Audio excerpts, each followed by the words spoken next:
ಅದರಲ್ಲೂ ಕಾಂಗ್ರೆಸ್ ನಾಯಕರು ಭರ್ಜರಿ ಪ್ಲಾನ್ ಅನ್ನ ರೂಪಿಸಿಕೊಂಡಿದ್ದಾರೆ. ರಾಜ್ಯಕ್ಕೆ ರಾಹುಲ್ ಪ್ರಿಯಾಂಕಾ ಗಾಂಧಿಯನ್ನ ಕರೆತರಲು ಎಲ್ಲಾ ರೀತಿಯಾದಂತ ತಯಾರಿಯನ್ನ ಕಾಂಗ್ರೆಸ್ ಮಾಡಿಕೊಳ್ತಾ ಇದೆ. ದಳಪತಿಗಳ ಕೋಟೆಯಲ್ಲಿ ರಾಹುಲ್ ಅನ್ನ ಅಖಾಡಕ್ಕಿಳಿಸಲು ತಂತ್ರವನ್ನ ರೂಪಿಸಿದ್ದಾರೆ. ಹೀಗಾಗಿ ರಾಜ್ಯಕ್ಕೆ ರಾಹುಲ್ ಮತ್ತು ಪ್ರಿಯಾಂಕಾ ಗಾಂಧಿ ಅವರನ್ನ ಕರೆತರೋದಕ್ಕೆ ಪ್ಲಾನ್ ಅನ್ನ ರೂಪಿಸಿಕೊಂಡಿದೆ. ಹೀಗಾಗಿ ದಳಪತಿಗಳ ಕೋಟೆಯಲ್ಲಿ ರಾಹುಲ್ ಅನ್ನ ಅಖಾಡಕ್ಕೆ ಇಳಿಯಲು ಕಾಂಗ್ರೆಸ್ ಇಲ್ಲಿ ತಂತ್ರವನ್ನ ರೂಪಿಸಿದೆ. ರಾಹುಲ್ ಪ್ರಚಾರದ ಮೂಲಕ ಮೈತ್ರಿಗೆ ಟಕ್ಕರ್ ಕೊಡುವಂತ ಪ್ಲಾನ್ ಅನ್ನ ರೂಪಿಸಿಕೊಂಡಿದೆ ಇಲ್ಲಿ ಕಾಂಗ್ರೆಸ್ ಪಕ್ಷ. ಪ್ರಿಯಾಂಕಾ ಮೂಲಕ ಮಹಿಳೆಯರ ಮತ ಸೆಳೆಯುವಂತ ಚಿಂತನೆಯನ್ನ ನಡೆಸಿದ್ದಾರೆ. ವಿಧಾನಸಭೆ ಚುನಾವಣೆ ವೇಳೆ ಗೃಹಲಕ್ಷ್ಮಿ ಗ್ಯಾರಂಟಿಯನ್ನ ಕೂಡ ಘೋಷಣೆ ಮಾಡ್ತಾರೆ. ಹೀಗಾಗಿ ಈ ಹಿಂದೆ ಸಾಕಷ್ಟು ಒಂದು ಘೋಷಣೆಯನ್ನ ಮಾಡಿದ್ರು. ಆ ಘೋಷಣೆ ಅಂದ್ರೆ ಈಗ ಫ್ರೀ ಎಲೆಕ್ಟ್ರಿಸಿಟಿ ಈ ರೀತಿಯಾದಂತ ಘೋಷಣೆ ಮಾಡಿದ್ರು. ಆ ಒಂದು ಸ್ಟ್ರಾಟಜಿ ಮೇಲೆ ವಿಧಾನಸಭಾ ಚುನಾವಣೆಯನ್ನ ಕಾಂಗ್ರೆಸ್ ಪಕ್ಷ ಗೆಲ್ತು. ಈ ಬಾರಿನೂ ಕೂಡ ಅದೇ ರೀತಿಯಾದಂತ ಸ್ಟ್ರಾಟಜಿಯನ್ನ ಮಾಡೋದಕ್ಕೆ ಇದೀಗ ಕಾಂಗ್ರೆಸ್ ಮುಂದಾಗಿದೆ. ರಾಹುಲ್ ಪ್ರಿಯಾಂಕಾ ಕರೆತರುವ ಬಗ್ಗೆ ಇದೀಗ ಚರ್ಚೆ ಜೋರಾಗಿದೆ. ಈಗಾಗಲೇ ಎಐಸಿಸಿ ಜೊತೆ ಕೆಪಿಸಿಸಿ ಮುಖಂಡರು ಮಾತುಕತೆಯನ್ನ ಕೂಡ ನಡೆಸಿದ್ದಾರೆ. ರಾಹುಲ್ ಗಾಂಧಿ ಮತ್ತು ಪ್ರಿಯಾಂಕಾ ಗಾಂಧಿಯನ್ನ ಕರೆತರುವ ಬಗ್ಗೆ ಇದೀಗ ಚರ್ಚೆಯನ್ನ ನಡೆಸಿದ್ದಾರೆ. ಈಗಾಗಲೇ ಎಐಸಿಸಿ ಜೊತೆ ಕೆಪಿಸಿಸಿ ಮುಖಂಡರು ಮಾತುಕತೆಯನ್ನ ನಡೆಸಿದ್ದಾರೆ ಅಂತ ಹೇಳಲಾಗ್ತಾ ಇದೆ. ದಕ್ಷಿಣ ಕರ್ನಾಟಕದ 3 ಕ್ಷೇತ್ರಗಳಲ್ಲಿ ರಾಹುಲ್ ಮತ್ತು ಪ್ರಿಯಾಂಕಾ ಅವರನ್ನ ಕರೆತರುವಂತ ಸಾಧ್ಯತೆ ಇದೆ. ರಾಹುಲ್ ಗಾಂಧಿ ಪ್ರಿಯಾಂಕಾ ಗಾಂಧಿ ಮೂಲಕ ಪ್ರಚಾರ ಮಾಡಿಸೋದಕ್ಕೆ ಇದೀಗ ಪ್ಲಾನ್ ರೂಪಿಸಿಕೊಂಡಿದೆ. ಉತ್ತರ ಕರ್ನಾಟಕದ 3 ಕ್ಷೇತ್ರಗಳಲ್ಲೂ ರಾಹುಲ್ ಮತ್ತು ಪ್ರಿಯಾಂಕಾರನ್ನ ಕರೆತರಬೇಕು. ಈ ವಿಚಾರವಾಗಿ ಎಐಸಿಸಿ ಜೊತೆ ಚರ್ಚೆಯನ್ನ ನಡೆಸಿದೆ ಕಾಂಗ್ರೆಸ್. ಬೆಂಗಳೂರಿನ 3 ಕ್ಷೇತ್ರಗಳಲ್ಲಿ ಒಂದಕ್ಕಿಂತ ಹೆಚ್ಚು ಕ್ಷೇತ್ರಗಳಲ್ಲಿ ರಾಹುಲ್ ಪ್ರಿಯಾಂಕಾ ಕರೆತರುವ ಬಗ್ಗೆ ಇದೀಗ ಚರ್ಚೆ ಜೋರಾಗಿದೆ. ಈಗಾಗಲೇ ಎಐಸಿಸಿ ಜೊತೆ ಕೂಡ ಮುಖಂಡರು ಮಾತುಕತೆಯನ್ನ ನಡೆಸಿದ್ದಾರೆ. ಒಂದಷ್ಟು ಲೋಕಸಭಾ ಕ್ಷೇತ್ರಗಳಿಗೆ ರಾಹುಲ್ ಗಾಂಧಿ ಮತ್ತು ಪ್ರಿಯಾಂಕಾ ಗಾಂಧಿ ಅವರನ್ನ ಕರೆತರಬೇಕು ಅಂತ ಇದೀಗ ಕೆಪಿಸಿಸಿ ಎಐಸಿಸಿ ಜೊತೆ ಮಾತುಕತೆಯನ್ನ ನಡೆಸಿದೆ. ದಕ್ಷಿಣ ಕರ್ನಾಟಕದ 3 ಕ್ಷೇತ್ರಗಳಲ್ಲಿ ರಾಹುಲ್ ಗಾಂಧಿ ಪ್ರಿಯಾಂಕಾ ಗಾಂಧಿಯನ್ನ ಕರೆತರುವುದಕ್ಕೆ ಪ್ಲಾನ್ ಅನ್ನ ಕಾಂಗ್ರೆಸ್ ಇಲ್ಲಿ ರೂಪಿಸಿಕೊಂಡಿದೆ. ಹಾಸನ ಕ್ಷೇತ್ರಕ್ಕೆ ರಾಹುಲ್ ಗಾಂಧಿ ಕರೆಸುವಂತೆ ಒತ್ತಡ ಕೂಡ ಹಾಕಲಾಗಿದೆ. ಈಗಾಗಲೇ ಕಳೆದ ಬಾರಿ ಜೆಡಿಎಸ್ ಬಿಜೆಪಿ ಬಿ ಟೀಮ್ ಅಂತ ರಾಹುಲ್ ಗಾಂಧಿ ಅವರು ಹೇಳಿದ್ರು. ಹೀಗಾಗಿ ಹಾಸನ ನಾಯಕರಿಂದ ರಾಹುಲ್ ರನ್ನ ಕರೆಸಬೇಕು ಅಂತ ಒಂದಷ್ಟು ಒತ್ತಡ ಇದೆ.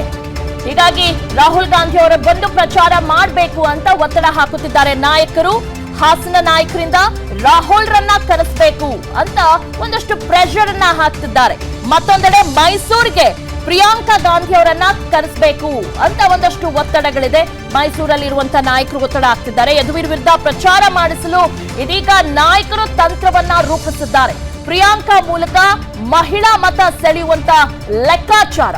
ಅಂದ್ರೆ ಈ ಹಿಂದೆ ವಿಧಾನಸಭಾ ಚುನಾವಣೆಯಲ್ಲಿ ಮೊದಲು ಪ್ರಿಯಾಂಕಾ ಗಾಂಧಿ ಅವರನ್ನ ಕರೆಸಿದ್ರು. ಅಲ್ಲಿ ಮಹಿಳಾ ಮತದಾರನ ಸೆಳೆಯುವಂತ ಪ್ರಯತ್ನವನ್ನ ಮಾಡಿದ್ರು. ಆ ಎಲ್ಲ ಒಂದು ಸ್ಟ್ರಾಟಜಿ ಯಶಸ್ವಿ ಆಯ್ತು. ಹೀಗಾಗಿ ಲೋಕಸಭಾ ಚುನಾವಣೆಯಲ್ಲೂ ಕೂಡ ಇದೇ ರೀತಿಯಾದಂತಹ ಸ್ಟ್ರಾಟಜಿಯನ್ನ ಯೂಸ್ ಮಾಡೋದಕ್ಕೆ ಇದೀಗ ಕಾಂಗ್ರೆಸ್ ಮುಂದಾಗಿದೆ. ಹೀಗಾಗಿ ಪ್ರಿಯಾಂಕಾ ಗಾಂಧಿ ಅವರನ್ನ ಕರೆತರುವ ಮೂಲಕ ಮಹಿಳಾ ಮತಗಳನ್ನ ಸೆಳೆಯುವ ಲೆಕ್ಕಾಚಾರವನ್ನ ಇಲ್ಲಿ ಕಾಂಗ್ರೆಸ್ ಹಾಕಿಕೊಂಡಿದೆ. ಓಕೆ, ಎಲ್ಲಾದ್ರ ಬಗ್ಗೆ ಡೀಟೇಲ್ಸ್ ಅನ್ನ ನೀಡ್ತಾರೆ ನಮ್ಮ ಪ್ರತಿನಿಧಿ ಹನುಮಂತು. ಇದೀಗ ರಾಹುಲ್ ಗಾಂಧಿ ಮತ್ತು ಪ್ರಿಯಾಂಕಾ ಗಾಂಧಿ ಅವರನ್ನ ಕರೆತರೋದಕ್ಕೆ ಈಗ ಕಾಂಗ್ರೆಸ್ ಪಕ್ಷ ಪ್ಲಾನ್ ಅನ್ನ ರೂಪಿಸಿಕೊಂಡಿದೆ. ಯಾವ್ಯಾವ ಲೋಕಸಭಾ ಕ್ಷೇತ್ರದಲ್ಲಿ ರಾಹುಲ್ ಗಾಂಧಿ ಮತ್ತು ಪ್ರಿಯಾಂಕಾ ಗಾಂಧಿ ಅವರು ಪ್ರಚಾರವನ್ನ ಮಾಡಲಿದ್ದಾರೆ? ದಿವ್ಯಾ, ಲೋಕಸಭಾ ಚುನಾವಣೆಯ ಹೊತ್ತಿನಲ್ಲಿ ರಾಷ್ಟ್ರೀಯ ನಾಯಕರನ್ನ ಕರೆತರಲಿಕ್ಕೆ ಮತ್ತು ಕರೆತಂದ್ರೆ ಮೊದಲನೇದಾಗಿ ಕಾಂಗ್ರೆಸ್ ಪಕ್ಷದಲ್ಲಿ ಆಂತರಿಕವಾಗಿ ಕಾರ್ಯಕರ್ತರಲ್ಲಿ ಹುಮ್ಮಸ್ಸು ಇಮ್ಮಡೆ ಆಗುತ್ತೆ ಅನ್ನೋಂಥ ಲೆಕ್ಕಾಚಾರ. ಮತ್ತೊಂದು ಕಡೆಗೆ ಮತದಾರನ್ನು ಸೆಳೆಯುವಂತಹ ಲೆಕ್ಕಾಚಾರವೂ ಕೂಡ ಕಾಂಗ್ರೆಸ್ ಇಟ್ಕೊಂಡಿರುವಂಥದ್ದು. ಆ ಕಾರಣಕ್ಕಾಗಿಯೇ ಕಳೆದ ವಿಧಾನಸಭೆಯ ಮಾದರಿಯಲ್ಲೂ ಕೂಡ ಈ ಲೋಕಸಭೆ ಚುನಾವಣೆಯಲ್ಲೂ ಕೂಡ ಎಐಸಿಸಿ ನಾಯಕರನ್ನ ಮತ್ತು ಎಐಸಿಸಿ ಅಧ್ಯಕ್ಷ ಮಲ್ಲಿಕಾರ್ಜುನ್ ಖರ್ಗೆ, ರಾಹುಲ್ ಗಾಂಧಿ ಹಾಗೂ ಪ್ರಿಯಾಂಕಾ ಗಾಂಧಿ ಅವರನ್ನ ರಾಜ್ಯಕ್ಕೆ ಕರೆತರಬೇಕು ಅನ್ನೋಂತಹ ಒತ್ತಡಗಳು ಒಂದಷ್ಟು ಕ್ಷೇತ್ರಗಳಿಂದ ಕೇಳಿಬರ್ತಾ ಇರುವಂತಹ ಹಿನ್ನೆಲೆಯಲ್ಲಿ ಎಐಸಿಸಿ ಮುಖಂಡರೇನಿದ್ದಾರೆ, ಎಐಸಿಸಿ ಮುಖಂಡರ ಜೊತೆಗೆ ಕೆಪಿಸಿಸಿ ಮುಖಂಡರು ಸುದೀರ್ಘವಾಗಿ ಕಳೆದ 1 ವಾರದಿಂದನೂ ಕೂಡ ಚರ್ಚೆಯನ್ನ ಮಾಡ್ತಾ ಇರುವಂಥದ್ದು. ಇಲ್ಲಿಂದ ಯಾವ್ಯಾವ ಕ್ಷೇತ್ರಗಳಿಗೆ ಕರೆತರಬೇಕು, ಯಾವ್ಯಾವ ಕ್ಷೇತ್ರಗಳಿಗೆ ಬಂದ್ರೆ ಇಂಪ್ಯಾಕ್ಟ್ ಆಗುತ್ತೆ ಅನ್ನುವಂಥ ಒಂದಷ್ಟು ಮಾಹಿತಿಯನ್ನ ಎಐಸಿಸಿಗೆ ರಾಜ್ಯ ನಾಯಕರು ರವಾನೆ ಮಾಡಿರುವಂಥದ್ದು. ಅದರಲ್ಲಿ ಪ್ರಮುಖವಾಗಿ ದಳಪತಿಗಳ ಭದ್ರಕೋಟೆಯಾಗಿರುವಂತಹ ಹಾಸನ ಲೋಕಸಭಾ ಕ್ಷೇತ್ರ ಏನಿದೆ, ಈ ಬಾರಿ ಕಾಂಗ್ರೆಸ್ ಗೆದ್ದೇ ಗೆಲ್ಲುತ್ತೆ. ಅದರ ಜೊತೆಗೂ ಕೂಡ ಕಳೆದ ಬಾರಿ ಚುನಾವಣೆಯ ಸಂದರ್ಭದಲ್ಲಿ ರಾಹುಲ್ ಗಾಂಧಿ ಮಾತನಾಡುವಂತ ಒಂದು ಸಂದರ್ಭದಲ್ಲಿ ಒಂದು ಮಾತನ್ನ ಹೇಳಿದ್ರು, ಬಿಜೆಪಿಯ ಬಿ ಟೀಮ್ ಜೆಡಿಎಸ್. ಆ ಕಾರಣಕ್ಕಾಗಿ ಈ ಮಾತು ಈಗ ನಿಜ ಆದಂತೆ ಕಾಣಿಸುತ್ತೆ. ಇದರ ಲಾಭವನ್ನ ಪಡಿಬಹುದು ಅನ್ನುವಂತಹ ಲೆಕ್ಕಾಚಾರವನ್ನು ಇಟ್ಕೊಂಡು ಹಾಸನಕ್ಕೆ ಕರೆಸಬೇಕು ಅನ್ನುವಂಥ ಒತ್ತಡಗಳು ಹಾಸನ ಜಿಲ್ಲಾ ನಾಯಕರು ಇಟ್ಕೊಂಡಿದ್ರು. ಮತ್ತೊಂದು ಕಡೆಗೆ ಬೆಂಗಳೂರು ನಾರ್ತ್ಗೂ ಕೂಡ ಅವ್ರನ್ನ ಕರೆತರಬೇಕು ಅನ್ನುವಂತಹ ಒತ್ತಡಗಳು, ಚರ್ಚೆಗಳು ಈಗ ಸಾಕಷ್ಟು ಶುರುವಾಗಿರುವಂಥದ್ದು. ಮತ್ತೊಂದು ಕಡೆಗೆ ಪ್ರಮುಖವಾಗಿ ಪ್ರಿಯಾಂಕಾ ಗಾಂಧಿ ಅವರನ್ನ ಕರೆಸುವಂಥದ್ದು ಹಿನ್ನೆಲೆ ಏನಂತಂದು ಹೇಳಿದ್ರೆ, ಮಹಿಳೆಯರ ಮತಗಳನ್ನ ಒಗ್ಗೂಡಿಸುವಂಥದ್ದು. ಕೇವಲ ಒಂದು ಕ್ಷೇತ್ರಕ್ಕೆ ಬಂದು ಹೋಗೋದ್ರಿಂದ ಅಥವಾ ಒಂದೆರಡು ಮೂರು ಕ್ಷೇತ್ರಕ್ಕೆ ಬಂದು ಹೋಗೋದ್ರಿಂದ ಇಡೀ ರಾಜ್ಯದ ಮಹಿಳಾ ಮತಗಳೇನಿದಾವೆ ಅದನ್ನು ಒಗ್ಗೂಡಿಸಬಹುದು ಅನ್ನೋ ಲೆಕ್ಕಾಚಾರವನ್ನ ಹಾಕೊಂಡಿರುವಂಥದ್ದು. ಆ ಕಾರಣಕ್ಕಾಗಿ ಯಾಕೆಂತಂದು ಹೇಳಿದ್ರೆ ಕಳೆದ ವಿಧಾನಸಭೆ ಚುನಾವಣೆಯ ಸಂದರ್ಭದಲ್ಲಿ ಬೆಂಗಳೂರಿನಲ್ಲಿ ಒಂದು ಬೃಹತ್ ಸಮಾವೇಶನ ಆಯೋಜನೆ ಮಾಡಿರ್ತಾರೆ. ಆ ಒಂದು ಸಮಾವೇಶದಲ್ಲಿ ಪ್ರಿಯಾಂಕಾ ಗಾಂಧಿ ಅವರು ಗೃಹಲಕ್ಷ್ಮಿ ಯೋಜನೆಯನ್ನ ಘೋಷಣೆ ಮಾಡ್ತಾರೆ. ಅದರಿಂದ 2,000 ರೂಪಾಯಿ ಮಾಡ್ತಾರೆ. ಗೃಹಲಕ್ಷ್ಮಿ ಯೋಜನೆ ಜಾರಿ ಘೋಷಣೆ ಮಾಡಿರುವಂತಹ ಹಿನ್ನೆಲೆಯಲ್ಲಿ ನಾವು ನುಡಿದಂತೆ ನಡೆದಿದ್ದೇವೆ ಅನ್ನೋ ಸಂದೇಶವನ್ನು ಕೊಡೋದ್ರ ಮೂಲಕ ಲೋಕಸಭಾ ಚುನಾವಣೆಯಲ್ಲಿ ಮಹಿಳಾ ಮತವನ್ನು ಕ್ರೋಢೀಕರಿಸುವಂತ ಲೆಕ್ಕಾಚಾರದಲ್ಲಿರುವಂತದ್ದು. ಅವ್ರನ್ನ ಮೈಸೂರಿಗೆ ಕರೆಸಬೇಕು, ಮೈಸೂರಿನಲ್ಲಿ ಬಿಜೆಪಿಯ ಅಭ್ಯರ್ಥಿಯ ವಿರುದ್ಧ ಮಹಿಳಾ ಮತಗಳನ್ನ ಒಗ್ಗೂಡಿಸಬೇಕು ಅನ್ನೋ ತಂತ್ರಗಾರಿಕೆಯನ್ನ ರಾಜ್ಯ ನಾಯಕರು ಮಾಡಿರುವಂತದ್ದು. ಮತ್ತೊಂದು ಕಡೆಗೆ ಇಡೀ ರಾಜ್ಯಾದ್ಯಂತ ದಕ್ಷಿಣ ಕರ್ನಾಟಕ ಮತ್ತು 2 ಹಂತದಲ್ಲಿ ಚುನಾವಣೆ ನಡೆಯುವಂತ ಕಾರಣಕ್ಕಾಗಿ ಮೊದಲು ದಕ್ಷಿಣ ಕರ್ನಾಟಕದಲ್ಲಿ ನಡೆಯುವಂತಹ 3 ಕ್ಷೇತ್ರಗಳಲ್ಲಿ ಒಂದು ಹಾಸನ ಇರಬಹುದು, ಮೈಸೂರು ಇರಬಹುದು, ಅದರ ಜೊತೆಗೆ ಬೆಂಗಳೂರಿನ 3 ಕ್ಷೇತ್ರಗಳಲ್ಲಿ ಯಾವುದಾದ್ರೂ ಒಂದು ಕ್ಷೇತ್ರಕ್ಕೆ ಅವರನ್ನ ಕರೆಸಿ ಇಡೀ ಬೆಂಗಳೂರಿಗೆ ಇಂಪ್ಯಾಕ್ಟ್ ಆಗೋ ರೀತಿಯಲ್ಲಿ ಕಾರ್ಯಕ್ರಮವನ್ನ, ಸಮಾವೇಶಗಳನ್ನ ಮತ್ತು ರೋಡ್ ಶೋ ಅನ್ನ ಆಯೋಜನೆ ಮಾಡಬೇಕು ಅನ್ನೋ ಲೆಕ್ಕಾಚಾರದಲ್ಲಿ ಕಾಂಗ್ರೆಸ್ ನಾಯಕರು ಇರುವಂತದ್ದು.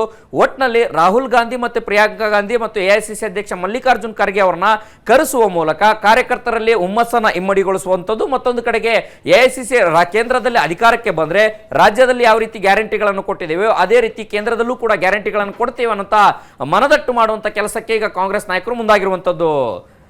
ಓಕೆ, ಧನ್ಯವಾದಗಳು ಹನುಮಂತು ತಮ್ಮ ಡೀಟೇಲ್ಸ್ಗಾಗಿ. ಅನುಕ್ಷಣದ ಸುದ್ದಿಗಳಿಗಾಗಿ ವಿಸ್ತಾರ ನ್ಯೂಸ್ ಯೂಟ್ಯೂಬ್ ಚಾನೆಲ್ ಸಬ್ಸ್ಕ್ರೈಬ್ ಮಾಡಿ. ಹೊಸ ಸುದ್ದಿಗಳ ನೋಟಿಫಿಕೇಶನ್ಗಾಗಿ ಬೆಲ್ ಐಕಾನ್ ಕ್ಲಿಕ್ ಮಾಡಿ.